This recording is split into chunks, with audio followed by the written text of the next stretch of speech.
whenever there's an episodic series, you can bet two men will talk to you. AJ Talon and Owen Finch give their thoughts on Owen and AJ Talks.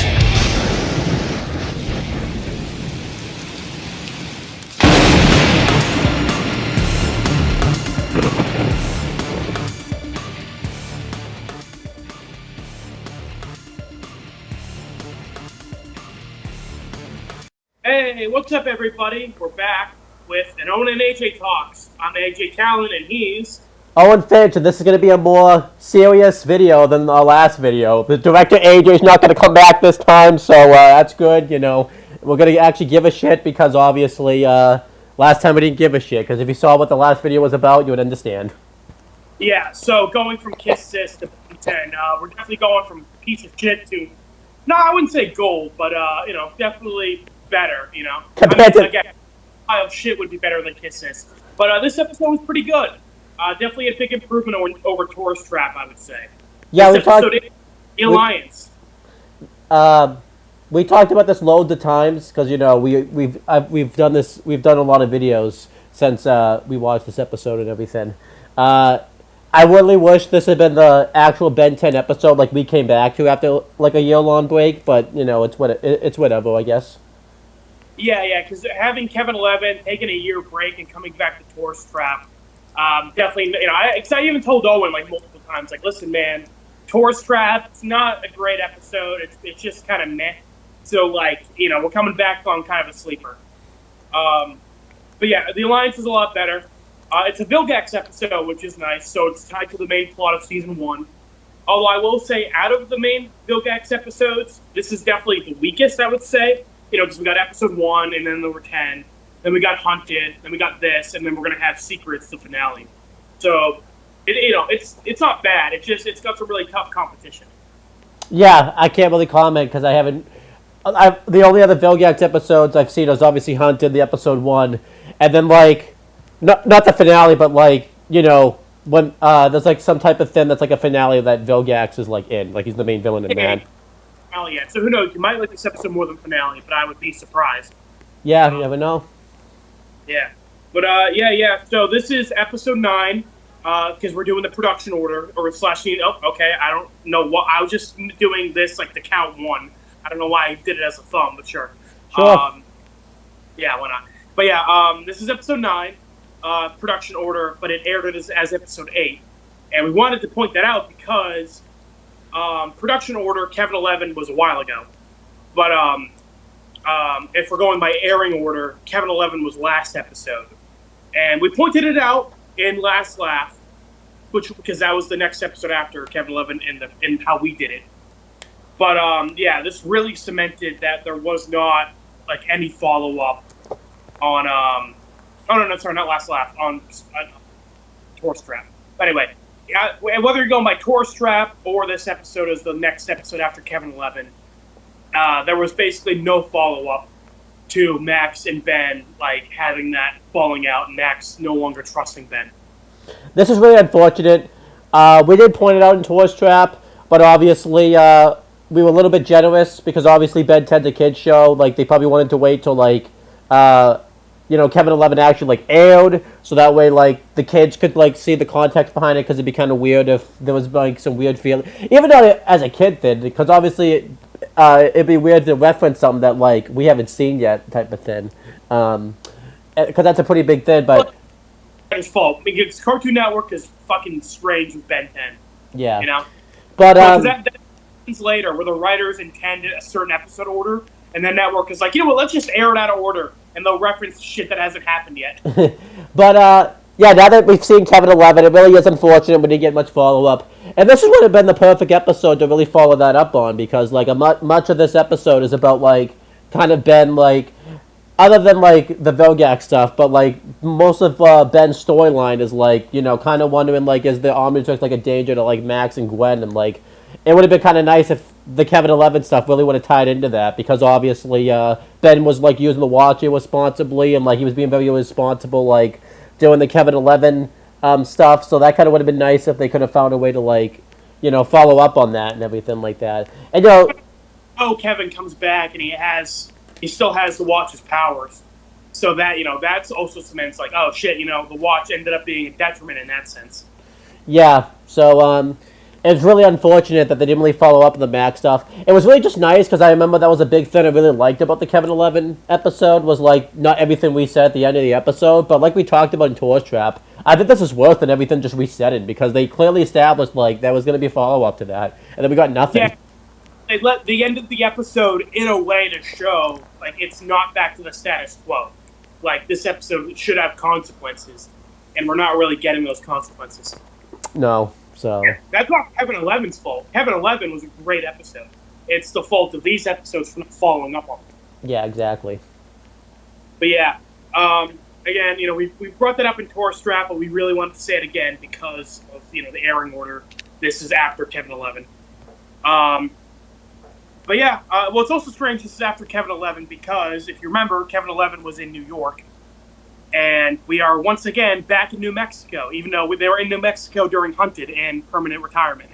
So these fuckers, they were in Washington, D.C., New York State. They went to New Mexico to visit their aunt and Hunted happened. Then they went back to New York State for New York City. And now they are fucking back in New Mexico. Like, Max is just, like, zoning out on the road. He's just kind of going wherever.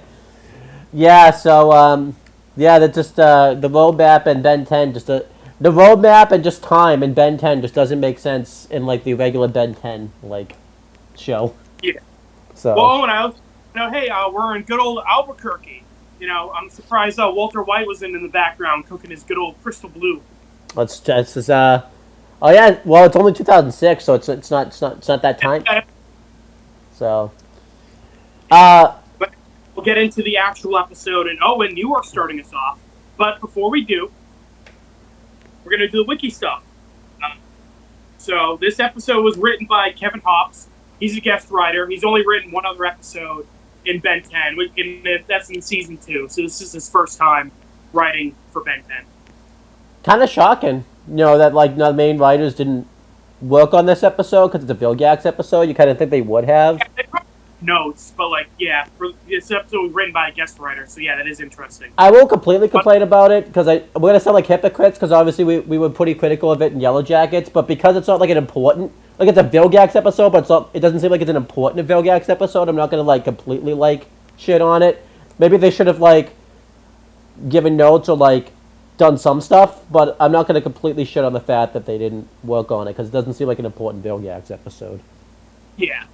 I mean, the main thing is that, like, at the end, Ben kind of figures out that, like, who Vilgax is, kind of.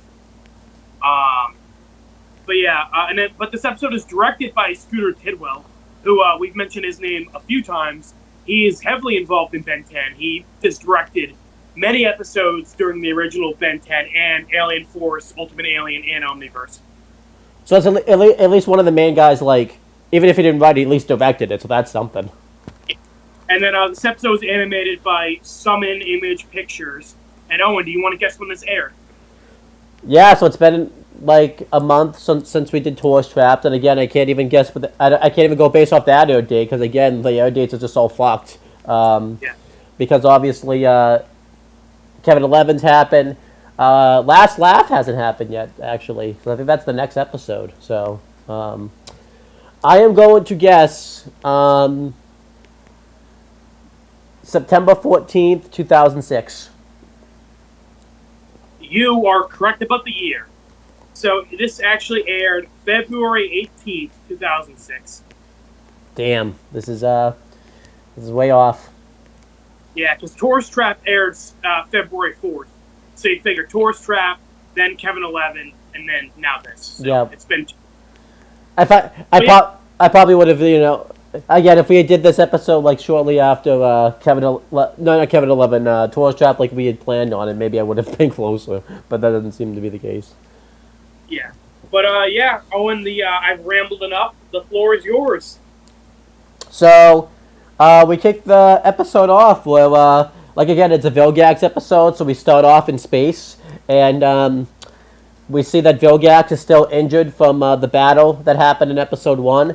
I really like this because I think this is a contrast to Danny because now we've met Danny's main villain, and I remember this is the thing I really praised about Ben versus like Danny. Is I actually like there's a reason why like Vilgax isn't just like gonna go like get the watch himself, like he's out of commission, so he has to go send other people to like go do it for him because it's really we're at that point now with Danny. I guess maybe not because the next episode was the Ghost Zone episode, but like there's times in like Danny where Vlad, if he really wanted to, he could just go like wipe out Danny, like wipe out like his whole family if he really wanted to. So, and there's like he's not injured or anything like that. I know Danny like blackmailed him at the end, but then like they didn't stop him like later on from coming back. So it's like okay, that's a thing. Yeah. Like although to be fair, it's better than the Marvel movies where Thanos is kind of the same way, where he's just in the background and it's like. Why didn't he? It would have been so much quicker if he just did all that shit himself.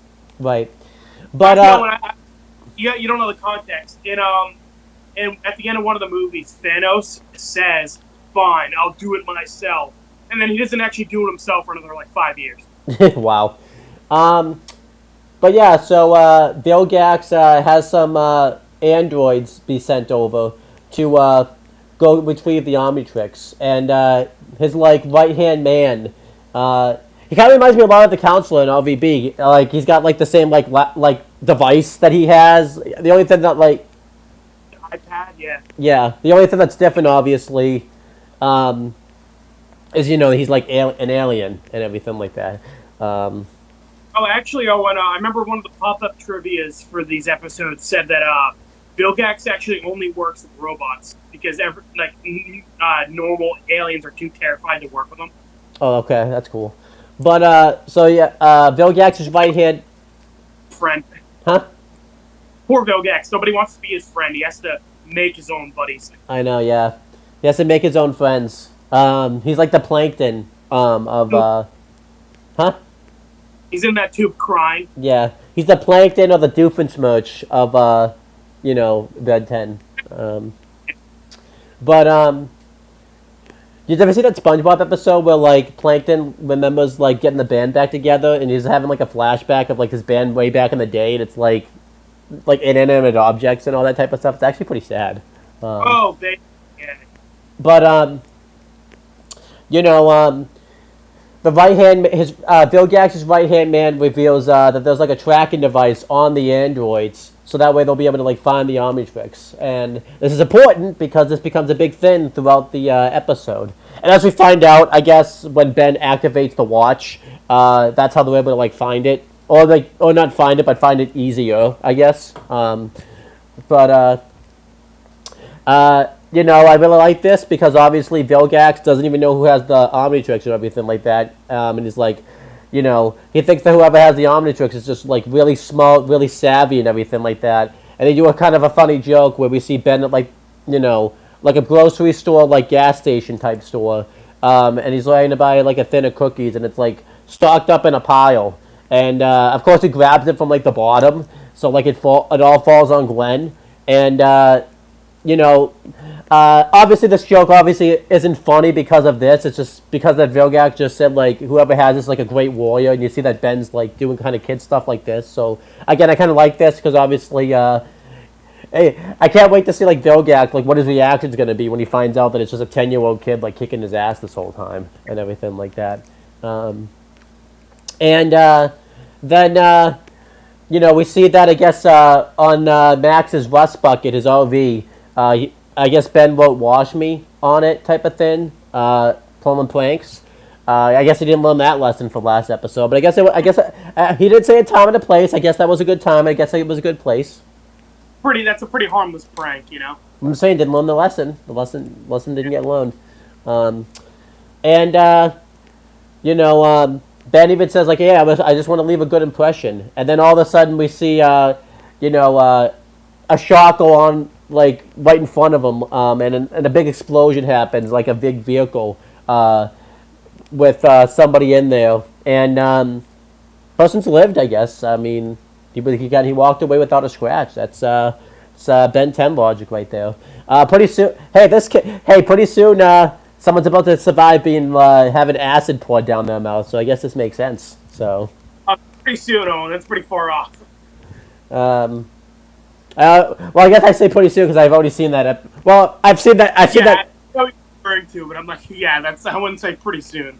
But yeah, compared to that, this is pretty mild. Yeah, I want to say I've seen that. I've seen the episode where he gets the acid poured down, but I haven't seen when he comes back yet, even. So it's like, hey, you're just going off of what I've said, where you're like, oh yeah, that guy died. I'm like, no, he's alive.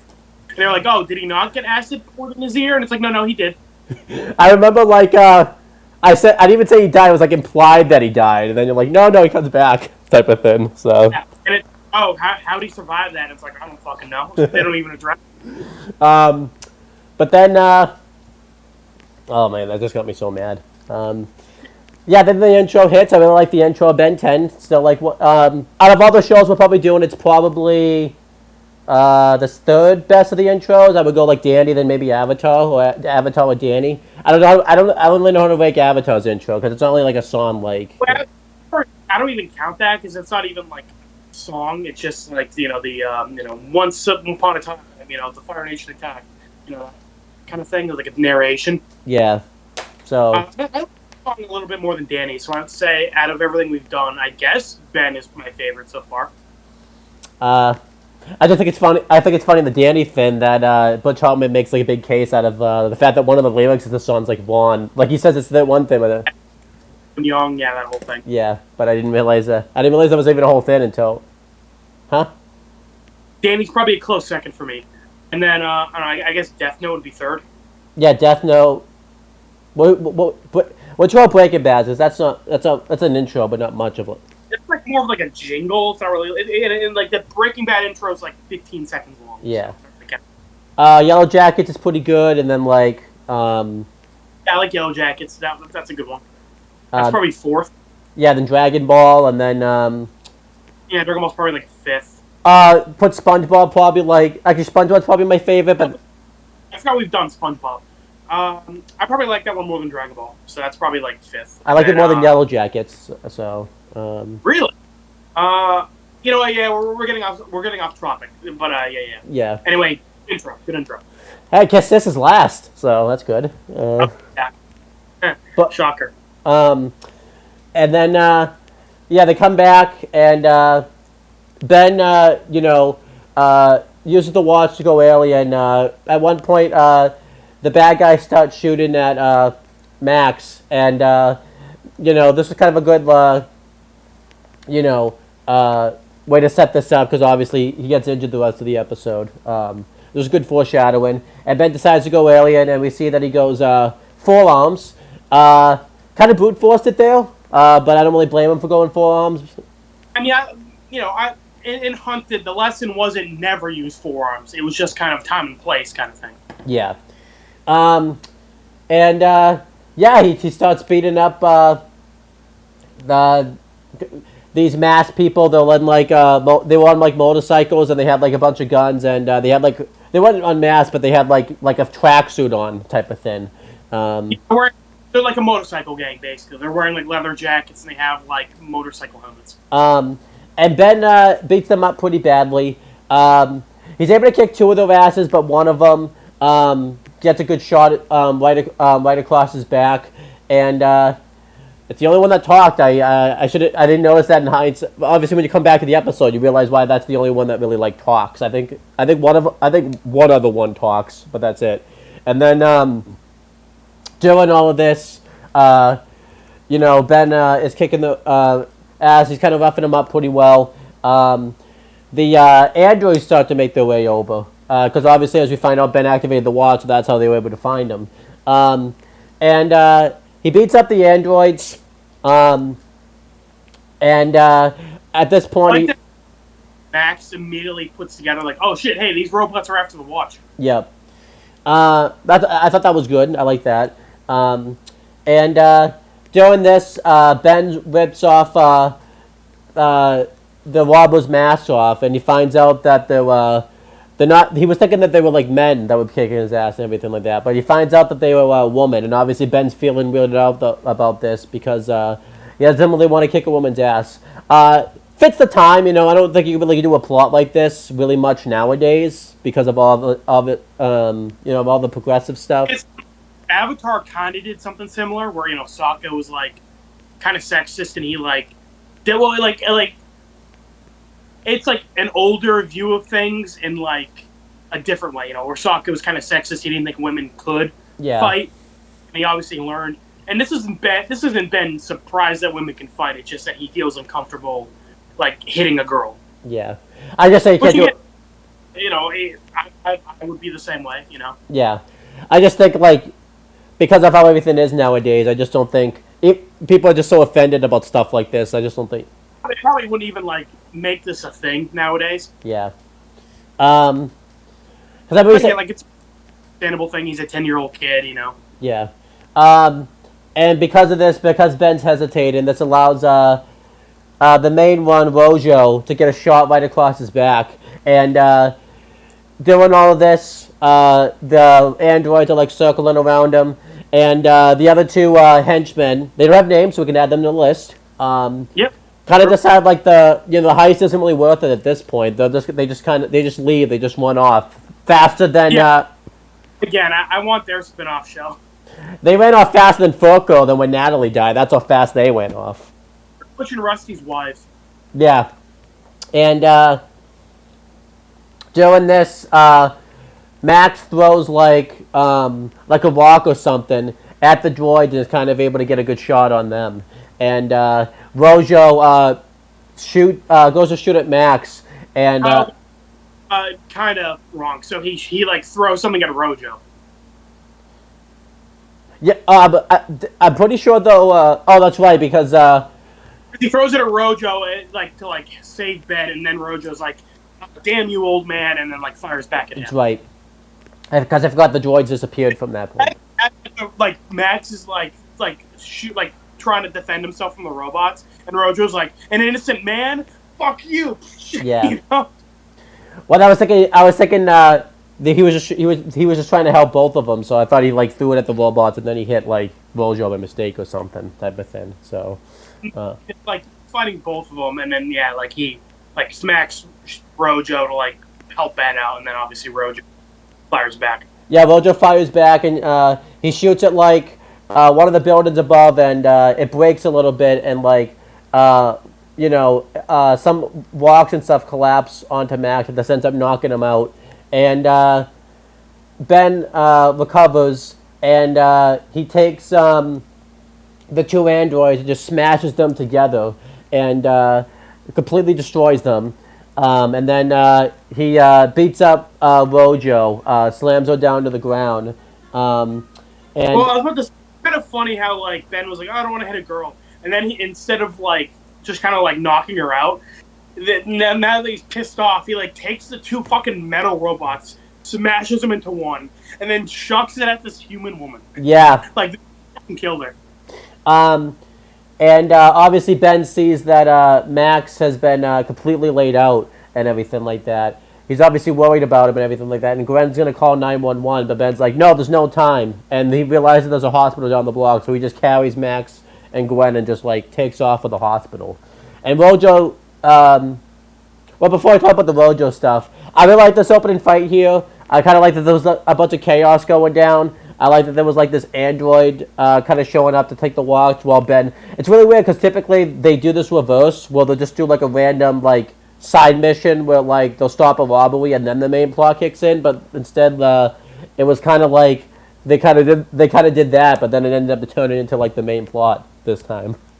Yeah, I like that too because again they've shown multiple times that like this is what Ben does. Like when he's not on camera, he'll like come across a robbery or whatever, and he'll stop it as an alien.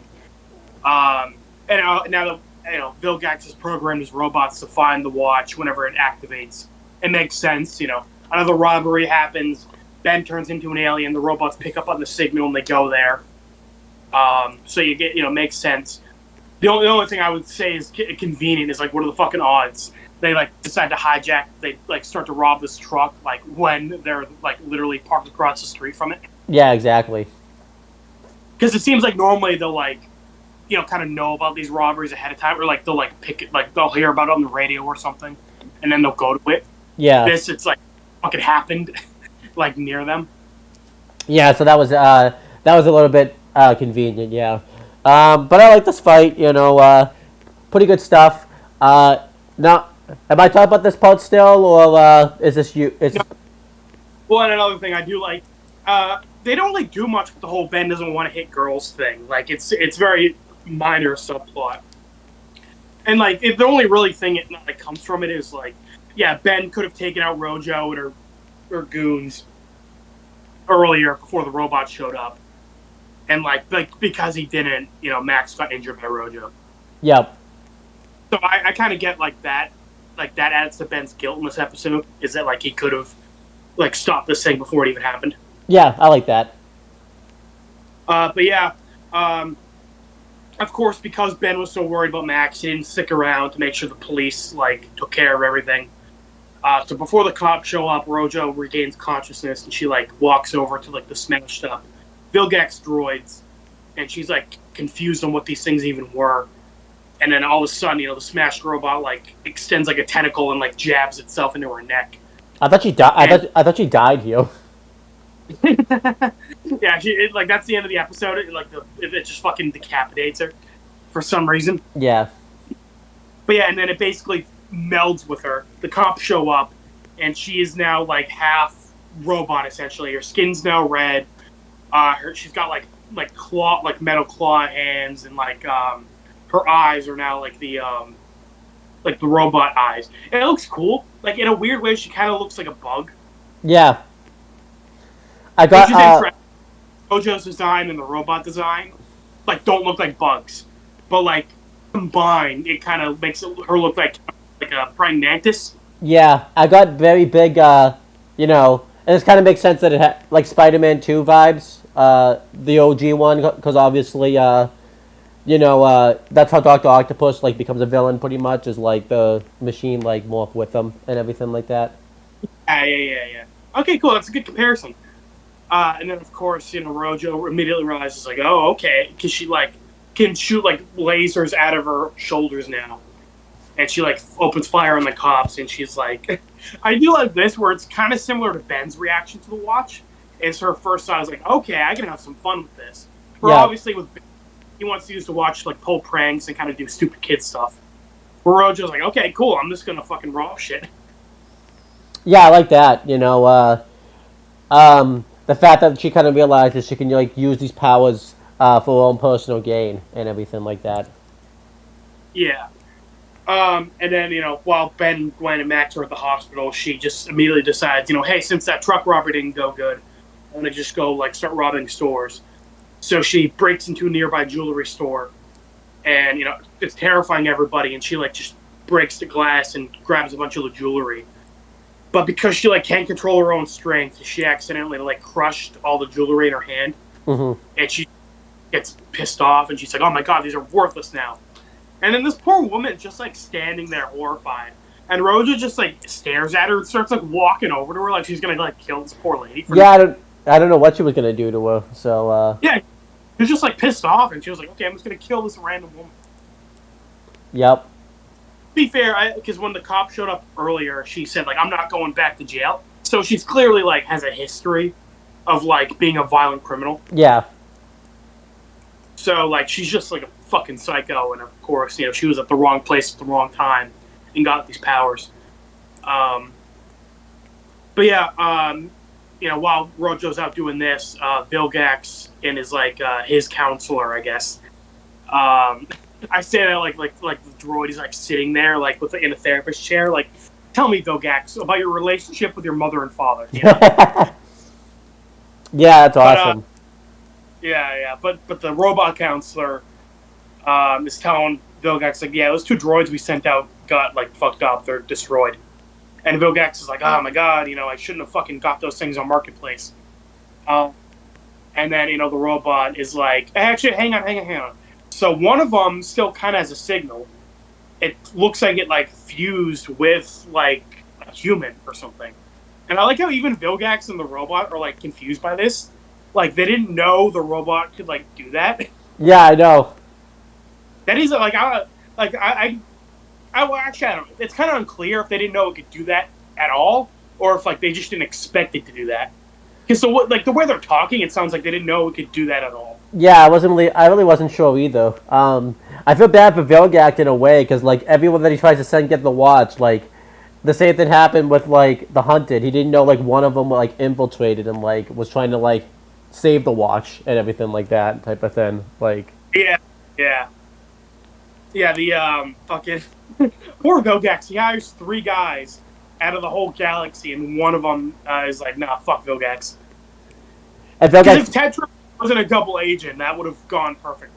yeah. Well, I don't know, because they were kind of in competition with each other too. Yeah, like, I don't know, because 6-6 and Crab were jumping Ben, and then like Tetrax kind of saved them. So Yeah. I feel like Ben probably would have lost if Tetrax didn't save him. Yeah, probably.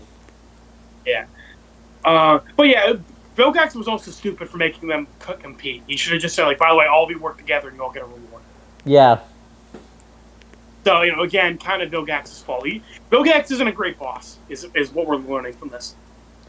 And think about this too. Vilgax is like being intimidated. Like he's still out of commission. Like imagine what's gonna happen once he gets out of commission, type of thing. He's gonna be like, woofless. No, that right. But yeah, speaking of Vilgax not being a good boss, because you know Rojo, as she's about to murder this innocent woman for no reason, she starts to like have a horrible pain, and she like crouches down, and she can hear Vilgax's voice in her head, and Rojo's like, "Who are you?" And she's like confused by what's happening, and Vilgax is like, "No, shut up, like no questions." Again, Vilgax not a great employer. I would not work for him personally. He probably doesn't even offer. Yeah, a holiday pay, and it probably doesn't match our 401k. Exactly. Remember, that reminds me of Red vs. Blue when Griff and Simmons were talking about that. Yeah. Yeah, and Griff is like, "Oh man, you don't get paid overtime? That sucks." Yeah. But yeah, Rojo begins to see Vilgax, and he's like massive, and you know she's obviously like freaked out because she's like, "Oh my god, like a giant squid is like talking to me. I must have ate something really fucking crazy." Yeah. She's on that good old alien weed or something. But yeah, Vilgax is like, "Okay, look, you've been gifted powers that you can't even imagine. So you're gonna work for me, and you know, you're gonna get something for me. In exchange, I'll teach you how to use these powers." Because he's basically saying that like these powers are useless if you don't know how to control them. Which again, kind of a good comparison to Max, where Max is always trying to teach Ben. Like he needs to like learn, he needs to like train and learn how to use these powers effectively. Yeah, exactly. Or like you know with Danny, when Danny's like training to use his powers, and like obviously in Avatar and everything like that. Yeah, well, I guess with Danny, he doesn't really have like a mentor figure. Like Sam and Tucker like help him out, but they're not really like mentors. Yeah. And then Avatar is a good comparison because Aang has like Roku, Katara, and then later on he's gonna have Toph and Zuko. I mean, and in Avatar too, you could make the Katara, because Katara can bend. Katara's a water bender, but she's never learned how to actually like water bend really right now. So learning as she teaches Aang, yeah. Yeah. But yeah, he's Vilgax basically says like, "Okay, you're gonna find the Omnitrix for me, and like, lucky for you, you're already programmed how to find it." I like how he doesn't actually say like how that works though. He doesn't say like, "Oh, by the way, when it activates, you'll like pick up on it." He just says like, "Yeah, already programmed to find it." So Rojo, I guess, was just like dicking around for a couple hours, being like, "What the fuck did he mean by that?" Well, as you find out, Vilgax didn't say a lot of. Vilgax didn't say a lot of things to Rojo, so. Yeah, he did not explain this super well. And then so that's pretty much it for Rojo's plot. Like I said, I guess she just kind of like fucks off for a little bit until Ben decides to activate the watch. Yeah, I kind of like that she was going to try to use the powers irresponsibly, but like again, because she doesn't know how to use the powers, they were pretty useless because she couldn't get the fortunes out of it and everything like that. And I kind of like that, you know, Vilgax is basically like forcing her to, Yeah, like she clearly doesn't want to like fight with Ben, but yeah, she's obviously like scared of Vilgax, so she doesn't really have a choice. Yeah, because Vilgax like threatens her, saying like, "If you fail me, like I will destroy you," pretty much. It's why this episode is called the Alliance, because you know Vilgax and Rojo are kind of teaming up. Yeah, I think it's kind of cool. Like Rojo doesn't even know like who Vilgax is, but like from her point of view, she doesn't even know like Vilgax is like even out of commission. She could just like see like like him talking and everything like that. Like, imagine how different this would be if like Mojo could see like Vilgax was out of commission. So like, no, the fuck you, like you can't do shit. Like, right now. Well, because it's all yeah, good point. Because when Rojo sees Vilgax, it's like how he looks in episode 1, but obviously now he's like all fucked up and like half his body's destroyed. Yeah. So, but at the hospital, Talking like robot counselor, and he's like, "Hey, listen, man, make me look like I did before, because like obviously I'm not going to be super intimidating right now." right. Imagine the counselor fucked it up and accidentally like made him look like like how. Yeah. He's like, "Damn it, robot counselor, what do I even pay you?" And he's like, "You don't pay me." But at the hospital, we find out that Max got really messed up during this fight. He has a concussion, a broken leg, and I remember something else, but those were like the two big things about it. He has a band-aid on his face. He has like a scratch on his face. That's the worst of all of it. You know, concussion, broken leg, he's about for that. But that scratch on his face, that's permanent. You can't come back. Permanent, yeah. It's gone by the end of the episode. They didn't even bother keeping it on until the end of the episode. Yeah, maybe he must have healed really quick from that. Let's say, like fucking Wolverine, that shit heals instantly. Yeah, but the doctor comes in and tells him all this, and the doctor's obviously like wondering like how this happened, because obviously it said in like his report that he got hit by like a bumper, and Ben like actually says what happened, and the doctor's just like, wow, what a great imagination. This is good coping mechanism. Because again, everyone in the Ben 10 universe just like brushes off this shit type of thing. So, to be fair, this is the only guy who just like doesn't believe it. Everybody else brushes it off, but like they believe it, you know? Like everybody else sees fucking aliens in real life and are just like, yeah. meh. But you know, obviously Ben feels bad about this because he feels like that Matt's got hurt because you know, of the Omnitrix stuff and everything like that. I like kind of what they did with this. I feel like we talked about this off camera before, this was a little bit weird because, like, the androids really didn't hurt Max, and, like, you know, this is really the only, like, time, other than, like, Hunted, where, like, people have been, like, going after the Watch. Other times when they've been, like, infighting, it's been because, obviously, they've gone to the villains, or, like, they've done, like, these robberies and everything like that. Exactly. Hunted is like the only other time they were specifically after the Watch, and Ben's like, well, this stuff is happening because of the Watch, and it's like, no, not really. This is like the second time. It'd be better like if they actually like were looking for this crime, like on the radio, so that way Ben could practice the Watch type of thing or something like that. Yeah. You know, because then like Ben could feel like, well, if I knew how to use the Watch better and everything like that, like none of this would happen. Or again, if they actually followed up Kevin, that would have been good too. Yeah. But you know, obviously Ben's upset. Gwen tries to kind of cheer him up by, like, saying, like, hey, you hesitated, like, hitting those girls and everything like that. He's like, well, I was in hero mode. I don't hit girls. And Gwen's like, oh, good to know. And she, like, hits him. And then Ben hits him back. He's like, well, I'm not in hero mode right now. And Gwen asks why you hit me back.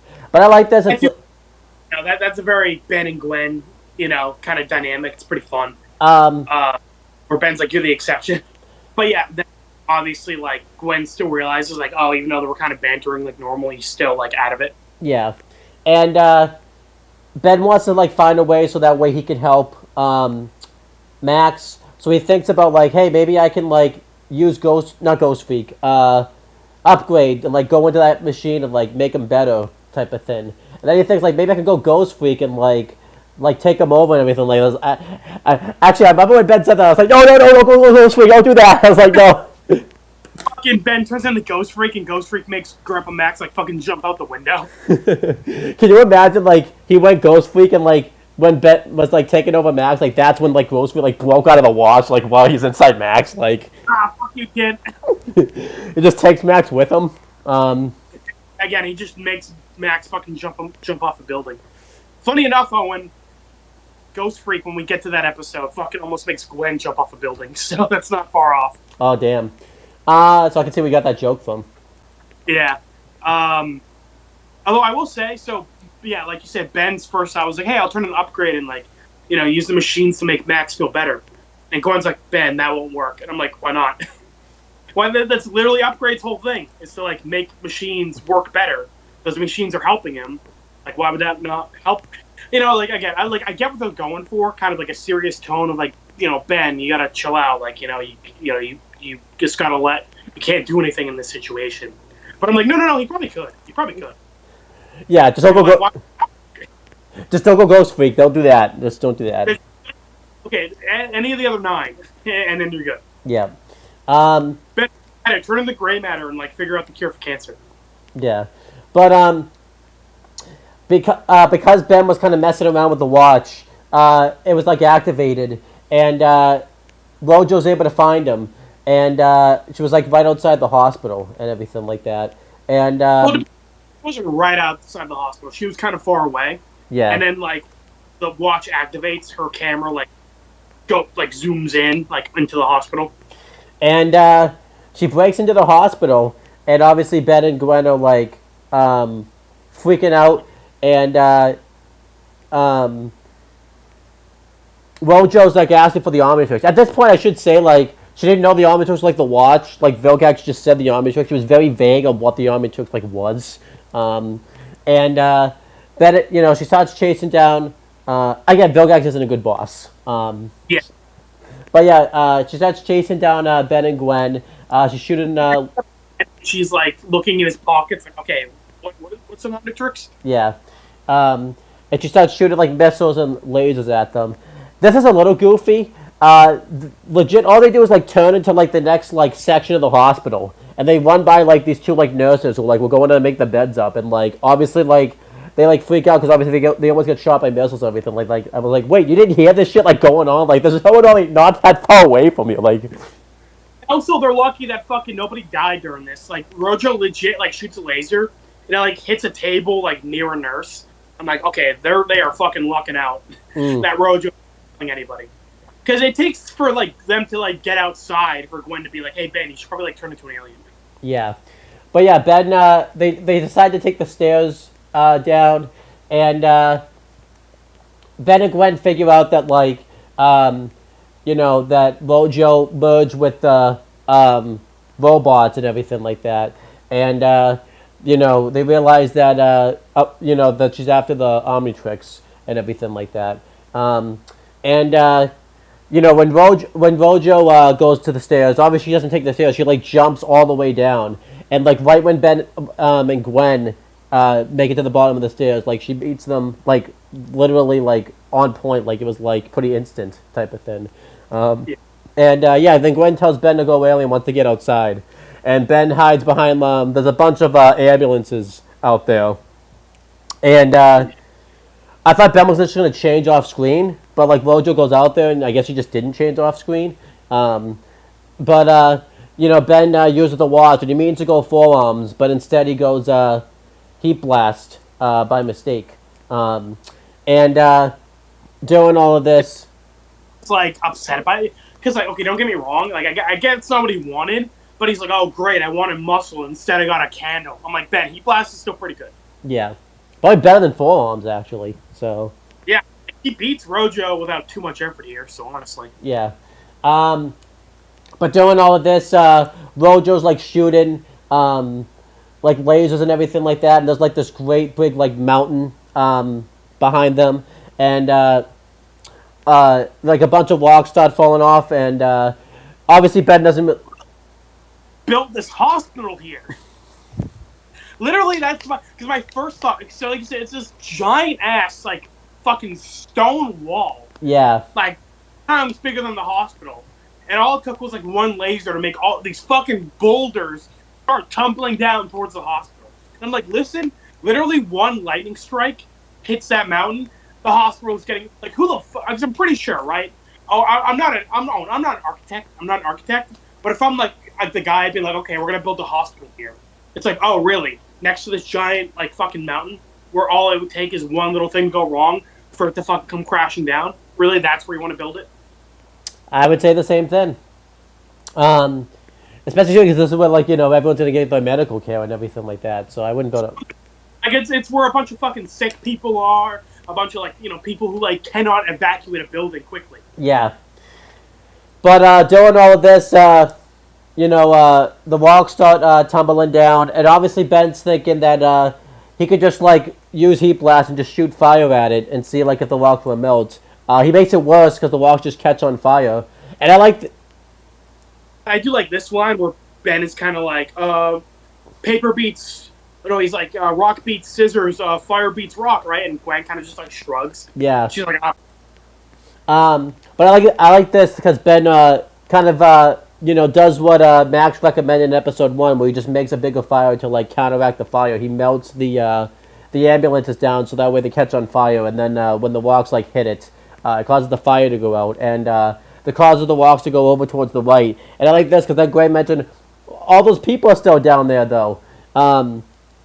And Ben's just like, I hate it when you're right. And I was also thinking, like, why are they building more shit down there? Why is there a bridge down there? Because, again, like, all those people would just be wasted. Like, yeah. Oh, my God. So, yeah, whoever the architect is for Albuquerque needs to be fucking fired. So, I will say, even though this is all going horribly wrong, I do like this about Ben. He's really good at improvising. Like, obviously the fucking boulders are happening. His first, like you said, he like melts all the ambulances to like create like a wall for the boulders. And then like the boulders start going down the hill to like the nearby like town.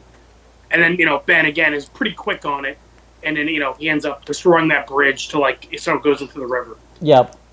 You're gonna talk about, but I'm just saying I like that. Like even though it doesn't like always 100% work out like Ben thought it would, he's still pretty good at just kind of like coming up with a plan pretty quickly.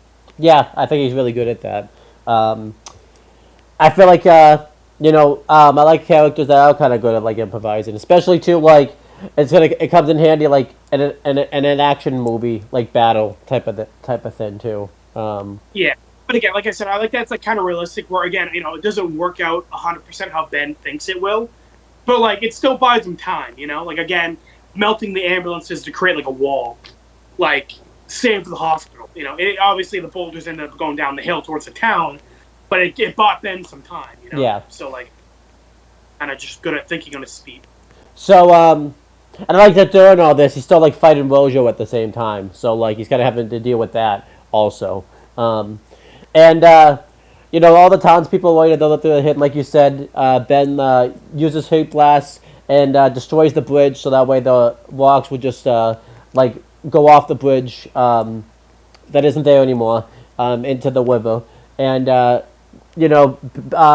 Ben's accomplished this, and doing all this, Rojo takes Ben and just tackles him, and he lands like hard onto the cement, and her and Ben start fighting, and then she throws him.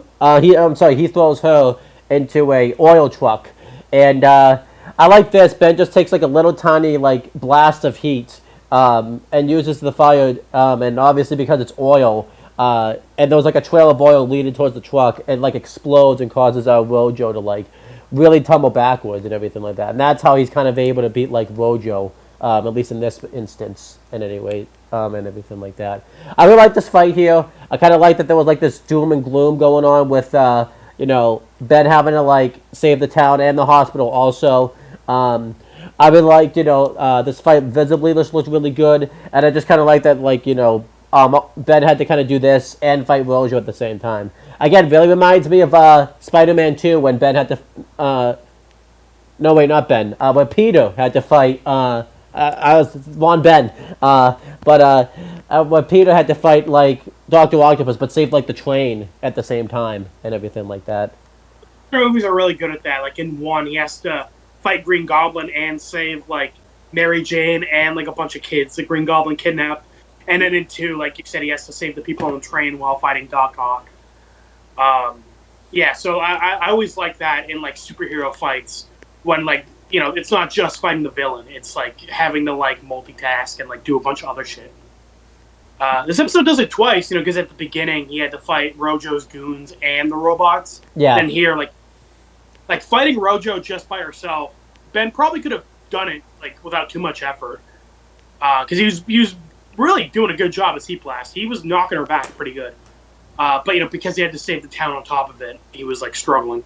Yeah, so I like this. I really like this fight, and White, like a couple days before his cancer diagnosis, was just walking down town, and the fucking boulder smashes him.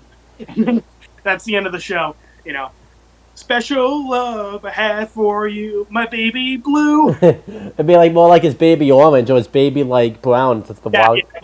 Last, yeah. Uh, It's like, no, Ben, you should have let that boulder hit that man. You don't know what you've done.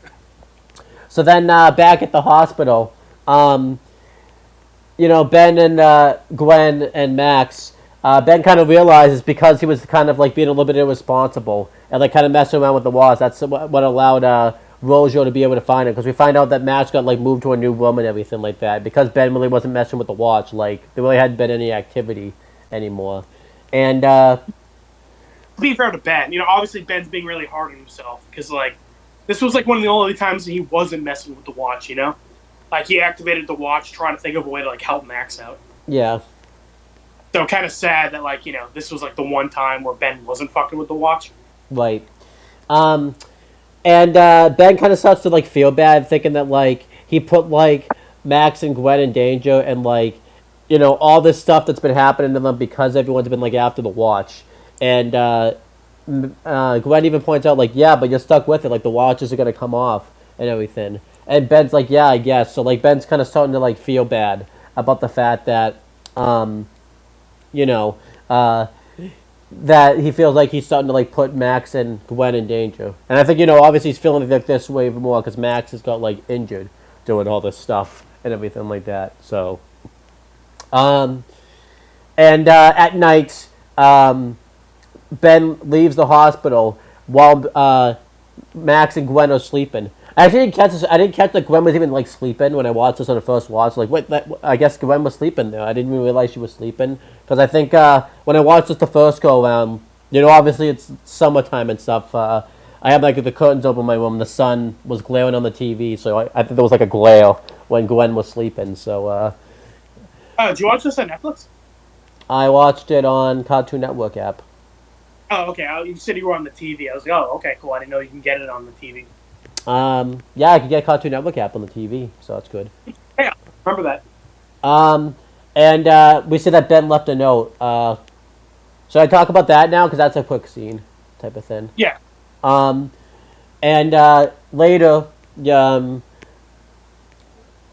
wakes up and sees that Ben left a note. And we find out that, you know, Ben just left. He feels like he doesn't, that he's just a danger to Max and Gwen. He says that they'll be better off without him, and says that you know, he just leaves. I don't know what he was gonna do. I guess he was feeling bad, but I don't know what was he just gonna go home. I don't know what his plan was, but He's gonna go home. Well, first of all, it's not really running away from Grandpa Max because Grandpa Max fucking knows where he lives. yeah, And then, too, well, imagine that. It's like, I don't want my cousin and grandfather to be in danger, so I'm going to go home to my mother and father. yeah. Why not? I mean, they don't show up much like, in the. My mom and dad, they can be in danger. I don't give a shit. Or I'd love it too if he just puts like he just puts a family member that like he doesn't like he doesn't give a shit about in date. Max to his aunt. Because they're already in New Mexico. His aunt's probably pretty close. Yeah. So. He's just like, hey, aunt, I forgot your name. I'm going to live with you from now on. Put you in danger. Oh, don't forget he already was before, right? Those aliens might come back. They might have already come back, and she might be in danger again. So remember, foreshadowed that they're coming back. They're definitely going to follow up on that, Owen. They set that up as a cliffhanger. They're still around. Yeah, the show acknowledged that definitely. I mean, they're in New Mexico, so you know, there's a chance. And on the news that you'll talk about, it was something related to Rojo. So Gwen wants to go like deal with it, and Max wants to go help, but obviously like he's still like really messed up. So Gwen's like saying like, no, like you can't really do anything. But Max doesn't want like Gwen to go by herself. So Gwen puts Max's bed down, so that way like he can't get up or anything like that. And you know, Gwen leaves, and we find out you know, that the ambulance that's going to this construction that you'll talk about is Gwen like stowed away in the back. Kind of a coincidence that this ambulance ended up like going to like where where this accident was and everything like that, because this ambulance could have like gone to like something completely unrelated to it and everything like that. So like the guys are like sitting out like by the ambulance, and they say like, hey, the attack at the police academy, like they need medical assistance, so that's why. That's fair, but it showed that Gwen was already like there, like before. In the ambulance, yeah, good point. So it would have been so it seemed like she had still heard them and then stowed away in the ambulance, yeah. But I don't think that was the case. I think she was already stowed away in the ambulance like before, like they got that call or anything like that. So, but yeah, and then but yeah, I liked everything at the hospital though. I liked the setting of the hospital. I thought it was pretty solid. I felt bad for Max. We've talked about this off camera now a few times. It seems like Max is getting the shit in the stick, but he's out of commission a lot because he's gonna. Yeah, it does suck. Max is probably he's definitely in my top 3 favorite characters, and he just gets sidelined a lot, unfortunately. Now, I mean, I get it for this episode, like the whole thing with Ben, like feeling guilty. It's because Max got injured, so like it makes sense he's out of commission for like Ben's story. But yeah, again, it just sucks, that Max is almost always like put out of commission. He can't really get involved. Yeah. So yeah.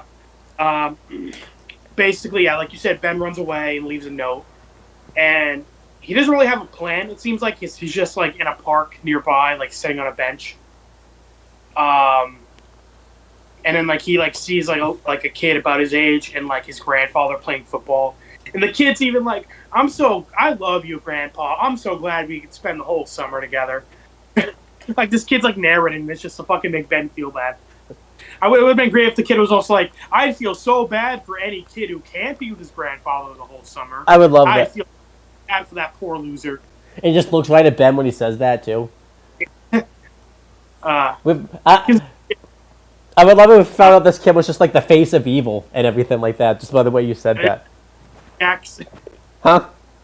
This kid's Vilgax. No, it's worse than Vilgax.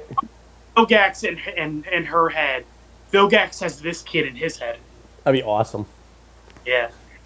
Yeah, that was pretty on the nose when they had that kid narrating that. Ben 10 is a really good show. Like I think it's a show that like I can enjoy even as an adult. There's plenty of shows I liked as a kid. I can only really like as a kid. But like Ben 10 really holds up as an adult. But little moments like that, I'm like, okay, yeah, this was definitely written for fucking like 5-year-olds. Yeah, definitely. I assume more so Alien Force, by the way, is the one that holds up as an adult. Not as much Ben 10. I mean, Ben 10, the original, is still like really fun. Definitely more aimed at kids. Yeah, Alien Force is a lot darker. Yeah. Definitely aimed at like an older audience. Because that was the whole point, is they aged up Ben and they got more serious to like kind of grow up with the fans. Yeah. Yeah. Again, not to knock the original show. Like it has plenty of serious moments, but just like little things like this where the kid has to fucking narrate the situation to the audience. That kid. Okay, yeah. Kids. Hey, that kid's the face of evil, man. Like that kid is just like. X is like, I would go down to Earth myself, but that fucking kid's there, and like I don't want to mess with that. Watch, you're probably you're probably gonna be in the park one day, like when you go to the dog park tomorrow. You're gonna like find out you're working a double, and that kid's gonna be there. It's like, hey, I'm so glad I'm here. I don't have to work a double tomorrow. I don't have to work at a prison, huh? Like, any loser like that, fuck that guy. I feel like you're just gonna be like, you're gonna like, Liam will have to hold you back when you go to like attack this kid. Fucking punt that kid, yeah. Yeah. So like I said, Ben's just kind of sitting in this park.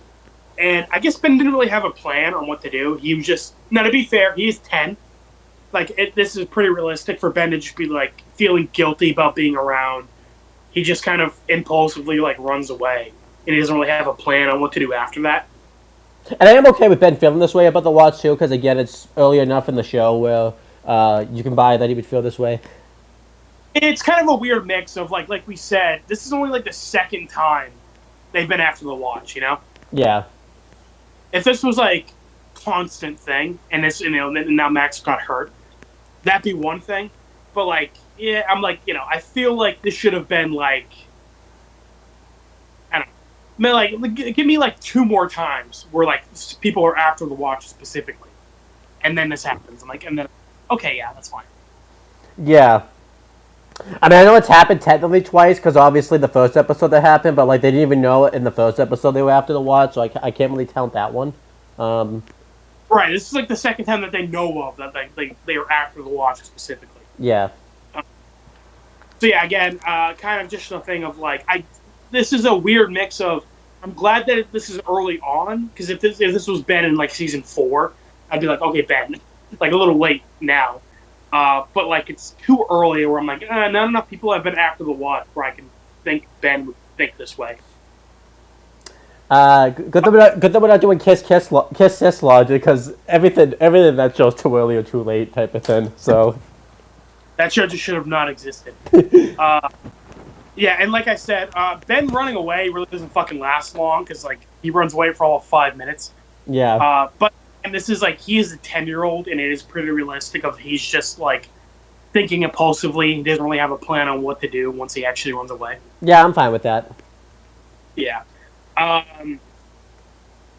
Yeah. So it's interesting because like running away, like one of the main characters kind of running away for a bit, is one of my favorite tropes in like a show, like Zuko alone when he kind of leaves Iroh. Yeah. That happens in Korra as well. There's an episode called Korra Alone. Gundam, there's like a whole like 3 episodes where Amuro like runs away from all of his friends and he's kind of on his own for a bit. Yeah, well, the end of Breaking Bad, Walton Hayden. Yeah, that's a good one. Eureka 7, that's another anime where similar thing. The main character, Renton, kind of runs away for a couple episodes and he's on his own. So that doesn't really happen in Danny. Yeah, okay, so anyway. It happens in Yellow Jackets, not for long, but Ben in Yellow Jackets, actually, so. Yeah, Yellow Jackets is, because, well, a few characters kind of go off on their own for a bit. I mean, the biggest thing we liked about Season 2, Episode 8, in the episode where they do the hunt, Ben's on his own, and then that's like the fucking... His own thing, yeah. And that solves the whole fucking plot that no one else bothered to solve. So, again, I understand why this isn't a fucking multi-episode thing of Ben running away. But just that, like, this literally lasted, like, 2 minutes. Yeah. So, like, a little disappointing. But yeah, Ben conveniently hears on a nearby radio that Rojo is attacking a nearby police academy. And then, Ben kind of immediately, like, stands up and walks away, like, he knows what he's got to do. I do like this, where, he's running away from Gwen and Max. He's not, like, giving up being a superhero. I like that, yeah.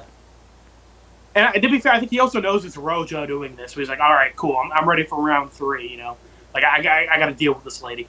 Yeah, because I didn't say this, is, because Rojo and Vilgax have, like, a conversation. Yeah, I'm going to talk about that. Oh, okay. I just wanted Ben's thing, because you mentioned him running away. Yeah. But yeah, because again, I like that. Like a lot was said. What even though Ben just like looked very serious and like stood up and walked away. Yeah, that's good. That was a good example of like showing how Ben's feeling and not telling. Yeah, definitely. Yeah, but why was Rojo attacking this police academy? Well, so yeah, she got fucked up by Ben when he literally blew her up. And then Vilgax kind of calls her on FaceTime and it's like, hey, what happened? And she's like, yeah, you didn't tell me I was fighting a superhero when you told me to go after this Omnitrix. Like, I'm done. I'm not doing this. Again, I like this alliance is very, like, shaky. And, like, Rojo doesn't know, like, this guy does not want to be doing this. Yeah. But yeah, then Vilgax, like, eats her, like, in the weird, trippy vision. And then, she's, like, sinking in darkness. And he basically threatens her again. He's like, listen, do not fail me again. Like, draw him out to you. Like, don't stop hunting him. Have him come to you. And I kind of like that Vilgax is the one saying this. Because remember, he's the one who sent the robots in episode 1. He sent the bounty hunters in episode 5. He sent the robots in the beginning of this episode. So I like that he's kind of like pieced together. Even though he doesn't know who Ben is, he's pieced together like, okay, this guy's like a very heroic person. So instead of having me constantly send robots to fight him, we're going to draw him out by like putting people in danger. Yeah, I like that a lot. I like that he pieced that together. Vilgax does this again later in the future. Not in season 1, but like later on in the show, Vilgax is like hunting Ben, and then he gets, he's like, you know what, fuck it, I'm just gonna fucking start like hurting people, and then Ben will come to me. Damn, that's messed up. Yeah. So I kind of like that. This is kind of Vilgax learning how Ben operates, essentially. Yeah. Again, even though he doesn't even know who he is. Exactly.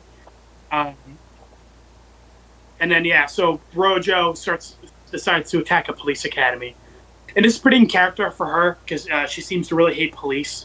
Is this your police academy? Well, I'm not a police officer, but sure. Because you mentioned you're in the academy right now, so that's why I say is this your Corrections Academy. Yeah. Oh damn. It would have been cool if we saw Hank here. Well, Hank's DEA, but yeah, close enough. Yeah, he was already a Copwell by this point, so Yeah. Rojo's attacking, and we see the ground, and he says, Ben, you're too stupid to see. She made up her mind 10 minutes ago. That'd be awesome. Yeah. and they do a thing with because the past two things we've seen that actor in, because remember he's in Negotiator. They do a thing where he gets shot, quote unquote, shot in the head. Like they do that trope like twice in Breaking Bad, and then in. Yeah, Dean Norris, fucking this poor guy. His whole thing is he keeps getting fucking shot. Yeah, I would love that. Yeah, it's like Sean Bean. Like every time Sean Bean's in something, he dies. Well, yeah. There's another thing, but I can't think of it right now. Oh, I was gonna say. Actors were like known for dying. Yeah. But yeah, and I do like that Rojo decides to attack a police academy because, like I said, they established earlier on she like has been to prison already, and she like seems to really hate police. Yeah. So sure, like, you know what? Fuck it, I'm just gonna attack a police academy. So yeah, she's just like shooting up the place with lasers, and then Ben, using Accelerate, comes in and just starts smelling the shit out of her. And again, I like that Ben's, his usual self. He's very overconfident. He stops like beating on her, and he like starts to, like talk to her and like kind of like make fun of her. Mm-hmm. And at that point, like grabs his leg and starts like slamming him on the ground. Yeah, that was painful. Yeah. And again, I like that he used Accelerate because he probably used Accelerate to like get there quickly. Yeah. Because she was already. Because it was like sunset when he was in the park, and now it's like nighttime. Yeah, so that makes sense. Also makes sense because he times out pretty quickly after this. So he was probably Accelerate, got here, and then now he's fighting her for a little bit. So, because normally when he times out, it's like, okay, it has not fucking been 10 minutes. Still probably wasn't. Yeah, but I can buy it was 10 minutes more than fucking the other ones. I can buy it, but I'm not. I gave up trying to figure out how the fucking watch works in that sense a long time ago. Yeah. It's more that it fucking recharges so quickly, which we're gonna get to. I do want to say this because this fight, one thing that kind of annoyed me throughout this episode. I don't know if you're gonna get to it, but I'll just talk about it. They kept doing the cop out where you kept thinking like someone got blown up and then they like didn't get blown up because they did that a lot in this episode. Like at one point, like a tank gets thrown at like Ben or like at Rojo, and you think they got like just crushed by the tank or like blow up, but then they didn't. I feel like they did that a little bit too much in this episode. Yeah, a lot of fake outs. I was even thinking like, so Rojo and an Accelerator fighting for a bet. Ben using good usage of speed. Like, he jumps in the air and he just, like, kicks her, like, 100 times in the chest. Yeah. Yeah. And again, Ben doesn't really seem to have an issue hitting her here. So I don't even really know why they did that, because it really, like, doesn't matter this episode. Right. We only get, like, one follow-up line on it at the end. And, like, it's not even really Ben. Yeah, it's Gwen, yeah. Yeah. So again, the little subplot of like Ben not wanting to hit girls, like, is like really weird addition. It was extremely weird, yeah. Yeah, because like again, you could have had this whole thing where he feels guilty about Max getting injured, and like just cut out this whole thing of Ben not wanting to hit girls.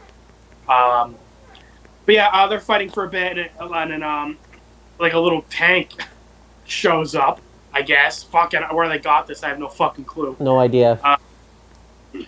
And it very clearly cuts to commercial here because it zooms in on Ben's face and then cuts to black, and then it cuts back and then Ben just kind of runs away and then the tank hits Rojo. I'm like, okay, that wasn't really much of a wasn't much of a cliffhanger. Not much at all, yeah. Yeah, and then like you said, immediately it just cuts back, Rojo picks up the tank and throws it at Ben. It's Yeah. like, oh, okay, oh my god, what's gonna happen next? Ben, I don't know what kid bought the fact that the main character was gonna die, get shot by the tank in this. Again, they were doing it oh my god, this tank's gonna attack Ben. It's like, why would it attack Ben? Yeah, I don't know. And Rojo's the one fucking shit up. Why would they attack Ben? Yeah, the only reason I can think of is because they don't know what Ben is, but it's like. The police are in the gym with them and they don't attack Ben. Yeah, so it's weird. The police obviously know that Ben's not the one fucking shit up. Yeah. But yeah, they're fighting for a bit, and then again the ambulance shows up, and they immediately get out and they're like, "Oh my god, who's injured?" And then they just see Rojo, and then they just run away. So this was weird. So on the radio and at the hospital, when Gwen and Ben catch the news, they're like, "Oh my god, an armed assailant is attacking the police academy." And then the ambulance hears it "Oh hey, there's some people injured. We got to go help out." And then the ambulance get out. Who needs help? Not knowing the situation. Yeah, that was weird. And maybe my history. I worked at 911. They do not fucking send in the ambulance if there's an active fucking threat. Right. They make sure because obviously the ambulance people can't defend themselves. They send the police, deal with the threat, neutralize it. Then they send in ambulances to help out people. Yeah, the only reason they had the ambulance show up at this point was so Gwen could be there, type of thing. All right. It's weird to me that again, Gwen and Ben knew there was an armed assailant, but the ambulance shows up and they're like, "Who's injured?" Not fucking knowing the situation. It was so odd, yeah. If there was a fucking bank robbery, they would walk into the bank "Hey guys, who wants free ice cream?" It's oh, is there a situation happening here? Well, they would have been yeah, it was weird. Yeah. And then they just fuck off. And then, like you said, it was only so Gwen could get here. Yeah. And then Ben realizes Gwen's in the back and immediately, super speeds, picks her up and, takes her to a nearby alley. And Ben is like, "What the fuck? What are you doing here?" That's word for word. That's what he says. 5-year-old me was really surprised when Ben dropped the F-bomb. But yeah. But yeah, Gwen is like, "It's better this way." Sound familiar? Mm-hmm. Obviously, because she's pissed off that Ben left that note. And then obviously the Omnitrix starts timing out, and Ben's like, "Oh, so that beeping's familiar too." And then Ben times out. And then they have to run away, obviously, because Rojo is, chasing after them. And they run away for a bit, and then they end up running into the police academy's gym. Mm-hmm. And then the watch is recharged. Fucking that shit recharged in 2 seconds. Yeah, that was way too quick. I think that's the quickest of the whole show, of each episode we've done so far. Yeah. And it didn't have the excuse of, remember it recharged quickly when Kevin was trying to take it off, but, that was, a defense mechanism. Yeah. And, I mean, a little bit happened in this chase. They hide it for a little bit, and Gwen is just, telling Ben, "Hey, we're a family, we're a team, we're gonna, stick together, blah, blah, blah." But, it's, for the most part, they just run away into the gym. Yeah. And then, obviously, Gwen is just, talking to Ben during this whole thing. I'm still waiting for, because, yeah, maybe it was just one episode I saw. I feel I swear to God, I remember they have that banter back and forth where they just argue it. I remember there's one point where it gets annoying. Maybe it was just that one episode, or maybe it's season one's not as bad at that. Yeah, I mean, there's definitely a few episodes later on where, the bickering gets annoying. But, yeah, this episode was, it was fine. Earlier on, I like how they're kind of bickering, and then Gwen still sees that, Ben is, feeling guilty about Max. It's, it seems like she was trying to bicker with him to, cheer him up. Yeah. And obviously she's pretty pissed off that Ben tried to run away. And she's trying to tell him, "Hey, listen, we're a team. Yeah, that. You're my weird cousin. We're gonna stick together on this." I like that, yeah. How... I've just been looking for it because I remember there was a lot of episodes where the bickering was just too much. So I'm wondering, like, Yeah. am I just misremembering it, or like what? Huh? Hmm? Am I just misremembering it, or like what? I don't know. There's definitely episodes later on where it's fucking annoying how much they're like bickering. But I'm guessing it's the later seasons because, yeah, from what I can think of, they don't really bicker too much in season 1, Yeah. or like bicker like a reasonable amount. I feel like too they're gonna start to bicker, and like it's gonna be annoying. But I'm like, let's go! I remember this now. Like, yes, I remember this. Oh, I remember it being this annoying. It's like the reverse of Danny Phantom. Remember Mystery Meat? We were like, fuck, I do not remember Sam and Tucker bickering this much. Yeah, and then it stopped after that episode. Yeah, that was like really weird. It was episode 1 too, so it was a very weird like episode to start on. Yeah, they fixed that real quick. Yeah, literally the next episode.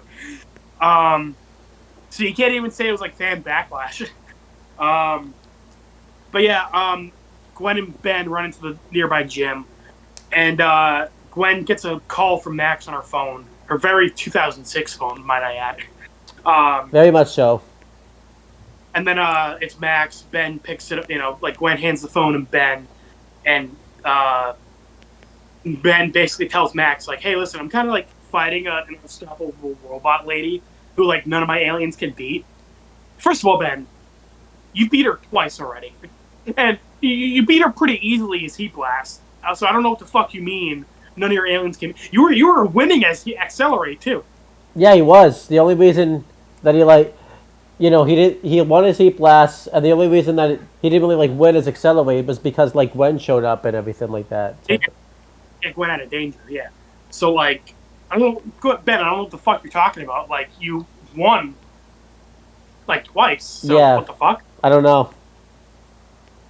And it's again like just go forums again. You'll fucking like rip her in half. So, like you're good. You're fine. Yeah. But to be fair, I like what Max points out, where he says like, Ben, like don't fuck, what does he say exactly? He's like, don't try to tear her out from the outside. Try to see if you can tear her out from the inside. And to be fair, I like this. This kind of ties back to Hunted. And to be fair, I like that Ben, like Max has to give him this reminder, but like Ben kind of does it on his own kind of thing. Yeah. It's a good mix of Ben like learning his lesson from Hunted, but like not fully. Like so Max still has to remind him, but after Max does that, he kind of like Ben takes it from there. And I like the fact that this showed like how useful Max and Gwen are like to Ben type of thing. Yeah, and then Gwen even points out like, "Oh hey, guess you're not better off on your own, are you, huh?" Yeah. And then Roach and then Ben and Gwen hide behind a pillar. And I do like this where Ben's scrolling through his aliens, and when the camera cuts to the watch, you see gray matter first. So you think like, oh, Ben's gonna turn into gray matter like he did to beat Crab in Hunted. Yeah. But then he dials it again and he turns in Upgrade. So again, a nice little thing where I feel like this is definitely a callback. Mm-hmm. Yeah, he turns into Upgrade and then he like merges with Rojo because again, Upgrade's whole ability is to control technology. I wish fucking Taurus Trap remembered that, but I'm glad this episode did. I was very happy about that. No laser this time. Remember that laser that he shot? They're never going to do that again, but they did it that one time and it didn't do anything. Yep. But yeah, Ben tries to merge with Rojo, but I like how it's obviously like it's not like instant, like she was like fighting it. Mm-hmm. But as he's trying to take her over, because she's like mentally linked with Vilgax, Ben starts to see Vilgax like she did. And I like that he's Upgrade when he sees Vilgax. So Vilgax again doesn't exactly know what Ben looks like. He's just seeing Ben as Upgrade. I didn't expect this in this episode. I really liked this because I always expected like a meeting point, and I'm like, wow, they actually like pulled the trigger here, and they did it in a really clever way because obviously they still kind of don't know who each other is because obviously Ben knows like who Vilgax is. No, sorry, Ben doesn't know who Vilgax is. This is like his first introduction to him, but he has no clue who the hell he's seeing. Like you said, because it's Ben's Upgrade, Vilgax just knows like he has the watch. He doesn't know like who owns the watch type of thing. Although Ben would know who Vilgax is if Tetrax decided to fucking tell Ben. Yeah. I'm never gonna get over that. Again, Tetrax is in space right now, fucking taking a shower. And he's like, I feel like I forgot to tell Ben something, but I cannot put my finger on it. Yeah. Yeah. Fucking thanks, Tetrax. So yeah, I do like what Vilgax says here. They're definitely setting up Vilgax as a really good villain. Like, he's very intimidating in season 1. Where he's like, I don't know who you are, but you have taken what's mine. And you should be very afraid, because I will find you, I'll take back the watch, and I will destroy you. And yeah, I like how big Vilgax is. Like, it really, like, shows, like, you know, how, like, it's cool to see Ben, like, this helpless and, like next to Vilgax. Like, it really makes Vilgax seem like a threat Ben is not ready for. Yeah, absolutely. And I like to, like, Ben, even Ben looks, he's, like, a little freaked out by this. Like, he doesn't even know what to make of this. And this is, like, what makes Rojo finally be able to, like, fight him off and everything like that. Like Gwen said at the end of the episode, it looks like Ben's, like, in a trance. And then Rojo's able to, like, rip Ben off and, like, throw him against a pillar. And Ben is kind of, like, slumped over for a couple seconds. Yeah. But yeah, Ben's able to recover pretty quickly, though, and they begin fighting again. A bunch of police storm in, and they don't do shit. Gwen has to tell them to duck and, like, avoid fucking Rojo's laser. That's a big thing in big thing in superhero and, like, kid shows. The police are very useless. Yep. But yeah, Ben's able to take advantage of the nearby, like, gym equipment, and, like, he takes over the pulley thing. I can't remember the fucking name of it. You can tell I haven't been to the gym in a while. But and then he just, like, grabs Rojo and, like, starts slamming her into it. And then he takes over, like, the treadmill. Or, like, slamming her into it causes her to, like, fall back onto the treadmill. And then Ben takes over the treadmill and then, like, turns it on and sends her flying back into the weight machine. And then once again, he takes her over, and he has much better luck this time. Because I guess Vilgax decided not to, like, FaceTime Ben again. Yeah. Ben took right out of his minutes. Vilgax lost, he had no signal. He was in a bad area. Yeah, the counselor robot is like, no, Vilgax, it's your bedtime. No more internet today. He just he has that thing on his tablet where he can shut Vilgax's, like, internet off or whatever. Yeah, he has a kid lock in Vilgax. That's funny. I did like this though, because this is, like, the most we've seen, like, Upgrade, like, in action. Because, like, again, we saw him with Butch and Rusty. We saw him with the laser, and that was, like, stupid. And then we saw him like, take over, like, the baseball, like, shooter or whatever in lap. I don't know, but technically, this is actually the first time I actually see it. Yeah, this is technically the first time Upgrade has been cool. Yeah, that sucks too, because Upgrade's my favorite out of the original 10, and it's like finally fucking took long enough for him to actually, like, be doing cool shit. Yeah, so this is weird because again if this is airing order, this is, like, the first time, like, everyone has really seen, like, Upgrade, like, do cool shit type of thing. And, like, stopping the bad guy. Yeah. But yeah, Ben is able to successfully take over Rojo the second time, and he basically, like, he forces the like, robot to, like, stop fusing with Rojo. So he, like, I like how Ben's even like, this won't hurt, and then he, like, gets out of Rojo, and he's like, okay, well, I lied a little bit. Yeah. Obviously, because pissed at her. And then yeah, all the robot stuff, like, falls off of Rojo, and she's, like, back to normal. And I like how she's even like, oh, I'm back to normal, and Ben's like, yeah, more like abnormal. Yeah.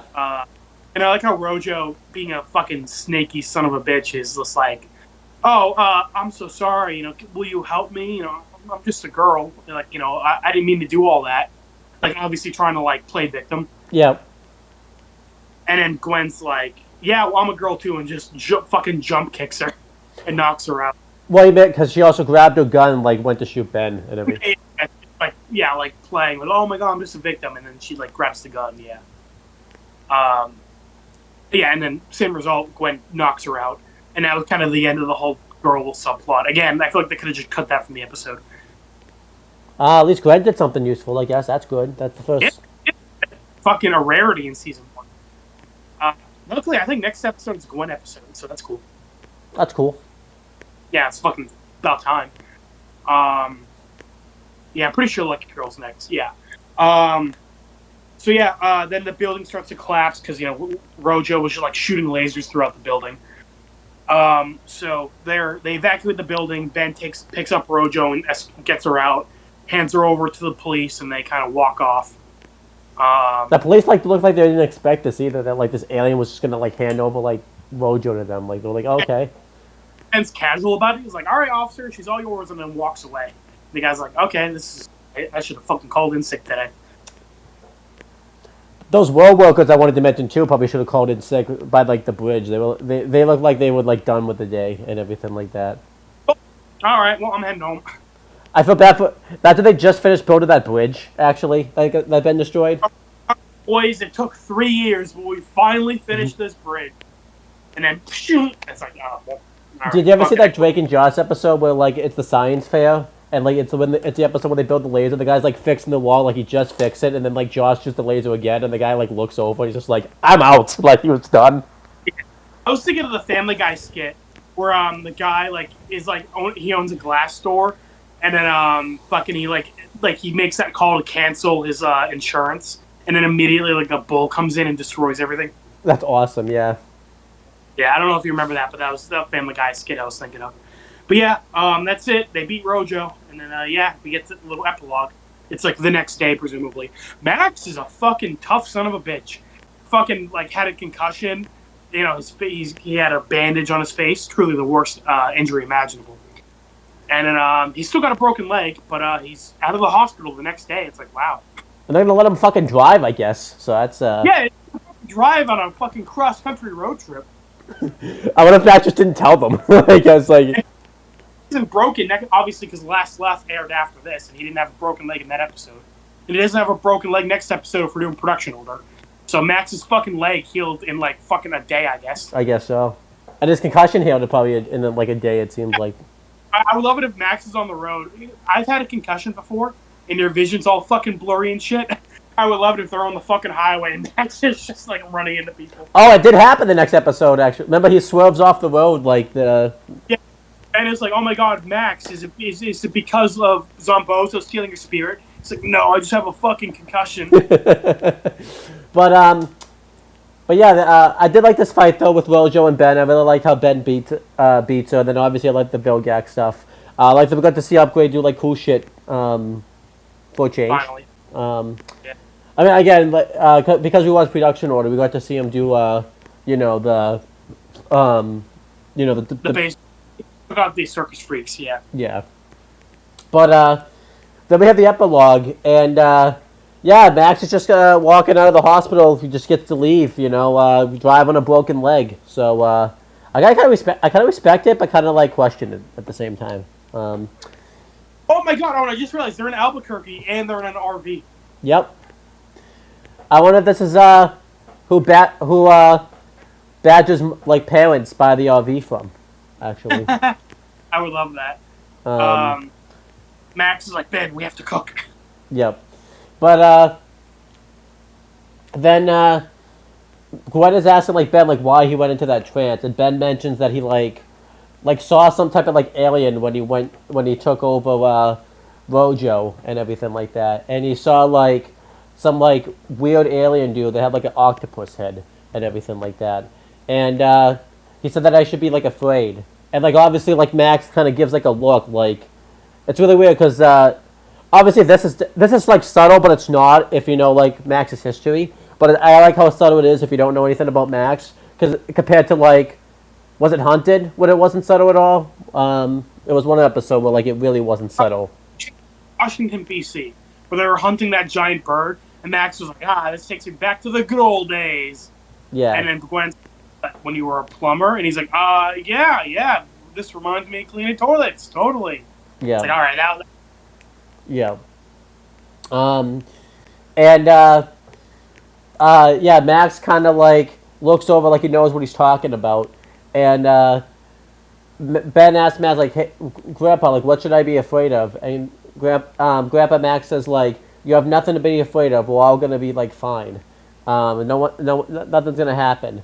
And then like Ben and Gwen like go into the RV, and Max kind of like looks over, like obviously like he's suspicious about something, like he knows what they're talking about, and then like they just kind of leave and go on their road trip, and who the fuck knows where this road trip's gonna lead them next, but All right.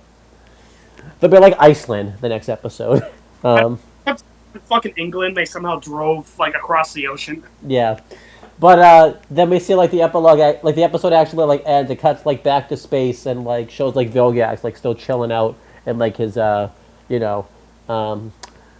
like in his tube or like in the hospital. Huh? His fishbowl. Yeah, his fishbowl. I don't want to make a joke because like this is actually a really cool scene. Like it was a really intimidating scene by like Vilgax and everything like that. So. I like the epilogue a lot, though. I like that it not just sets up like the Ben kind of knows like a little bit about Vilgax type of thing, but I like that it shows like Max now knows more than like what we know now and everything. So, well, one thing before I ask you this question, because I mentioned off screen, it's really weird. They didn't call Rojo by her name this whole episode. Mm-hmm. Called her name in the credits, but like they never call her Rojo in this episode. And I think as a kid, I only know her name is Rojo because she like comes back later. Right. So it's just really weird. We got fucking John Miles or whatever the fuck his name was in the Kraken, but we didn't get Rojo's name in this episode. And he or never if they did make fucking brief. And he never comes. Oh, we got Cat and Sean, like you said. I think you said like they just reuse like his like window or whatever in like the background. Shaw's like a background character in a few episodes. But like it's obviously him. I can't wait till we see one of those episodes. Yeah. So yeah, that was kind of weird, but Rojo's a good villain overall. But Owen, the main thing I wanted to ask is because you obviously know Max was like involved with alien shit, but like as far as like how like what do you think about him kind of knowing what Ben talks about in regards to Vilgax? I want your theories on what you think they're going to do with that. So I'm going to guess we're going to find out that, like, I don't think maybe we'll get something in Season 1, but I'm not sure. But I'm going to guess that, like, we're going to find out that maybe, like, Max and Vilgax, like, had a run-in. And then they had, like, a big war and something like that. And I don't think anything drastic, like, happened in it or anything like that. But I'm going to guess they had, like, some type of run-in. And, like, either Vilgax beat him or Max beat him, but that's why they know about each other. I think they just had some type of run-in and all that type of stuff. Okay, I mean, obviously, I can't say one way or the other, but cool. It's cool to like get your thoughts on that. But yeah, this is interesting because like we said, we had a couple hints of like Max having kind of a past, because like he knew Heat Blast was an alien in episode 1. Yeah, and obviously, Washington BC was not subtle. Like. When Max was talking about his good old days. But yeah, this is interesting because it's kind of a bit more specific. Where, when Ben is talking about like an alien with an octopus head. Mm-hmm. And then when Ben's like, Grandpa, why do you look afraid when I like said that? So yeah, that's kind of a bit more specific on like Max's past. So that's cool. Yeah, I like that. Well, maybe like they threatened Max's family or something at one point type of thing too. So that's why he's like afraid type of thing. Yeah. So yeah, I'm definitely looking forward to your reaction to like kind of what they do with all this, because of course I already know what happens. So it's kind of cool to like see you not know what happens. Yeah, so I hope to see. I hope we get something on this and we see what happens with this. Yeah. So yeah, that's the end of the episode. Like I said, out of the Vilgax episodes, being episode 1, Hunted, and then Secrets, this is the weakest of the 4, but like it's still a really solid episode. Obviously better than Tourist Trap, and the Kraken, and Permanent Retirement. Not that those episodes were bad, just like they were kind of standard. This was, I would say, above average episode. Yeah, I agree. I would probably give this like a B-. I feel like we get some stuff out of it and everything like that. I would give it a B, a solid, regular B. Rojo was a fun villain. I like how she's just like a crook who wants to have fun with her new power, and then she kind of, unfortunately, has to deal with Vilgax. Yeah. And, of course, it's good to see Vilgax again, because we hadn't seen him in a bit.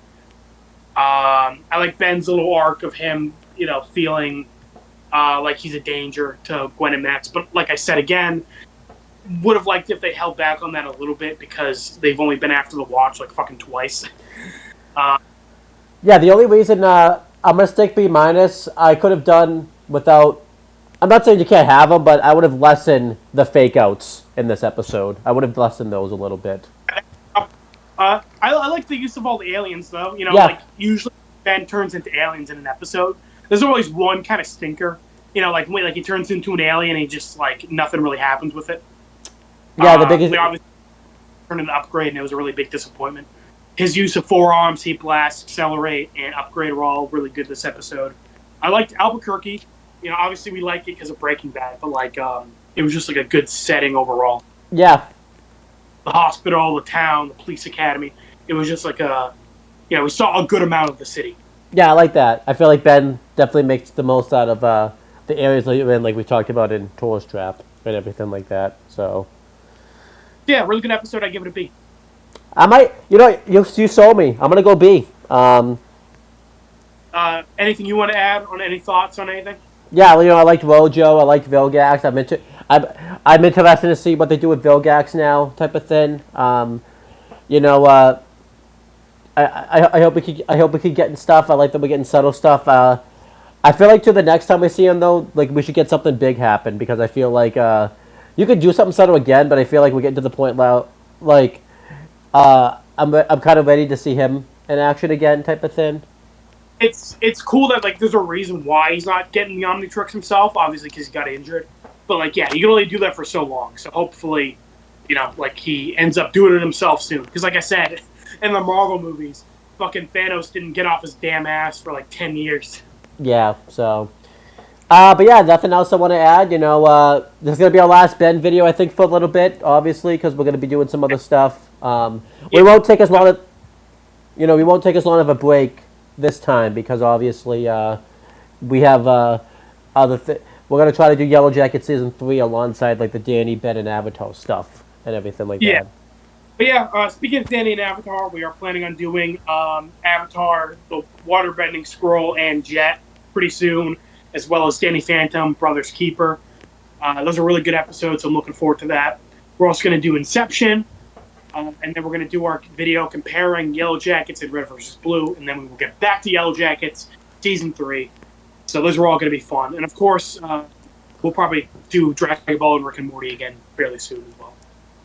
Yeah, and then like I said, we're not just gonna do Yellow Jackets when season 3 starts up. We're gonna do like the first 3 episodes, and then try to do some other stuff alongside it. We definitely don't want to take like a long break when we do season 3, but we definitely don't want to do like nothing but season 3 type of thing.